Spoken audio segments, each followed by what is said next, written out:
এখন থেকে আপনি কিন্তু খুব সহজে আপনার হোয়াটসঅ্যাপ অ্যাকাউন্টটি প্রাইভেসি লক করে রাখতে পারবেন। দেন আপনি যদি ফোনটা কোথাও রেখে চলে যান তাহলে সঙ্গে সঙ্গে এমনিতেই আপনার হোয়াটসঅ্যাপ অ্যাকাউন্টটি লক হয়ে যাবে।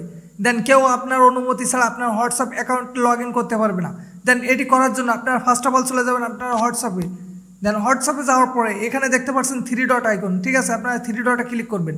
এখান থেকে সেটিংয়ে ক্লিক করবেন। দেন একটু নিচে চলে যাবেন, এখানে দেখতে পাচ্ছেন প্রাইভেসি লেখা, আপনারা প্রাইভেসিতে ক্লিক করবেন। ক্লিক করার পরে স্ক্রল ডাউন করে একটু নিচে চলে যাবেন, এখানে লেখা আছে অ্যাপস লক। আপনারা যেটা করবেন অ্যাপস লকে ক্লিক করবেন। এখান থেকে আনলক উইথ বায়োমেট্রিক আপনারা এটা ওপেন করে দেবেন। দেন এখানে যদি আপনাদের ফিঙ্গারপ্রিন্ট থাকে তাহলে আপনারা ফিঙ্গারপ্রিন্ট দেবেন, আর যদি প্যাটার্ন থাকে তাহলে প্যাটার্ন দিয়ে দেবেন। দেন আমি এখান থেকে ফিঙ্গারপ্রিন্ট দিয়ে দিলাম। দেন এখানে দেখতে পাচ্ছেন তিনটা অপশান আমাদের সামনে শো করছে। এখানে আছে ইমিডিয়েটলি, আফটার 1 মিনিট আর আফটার 30 মিনিট।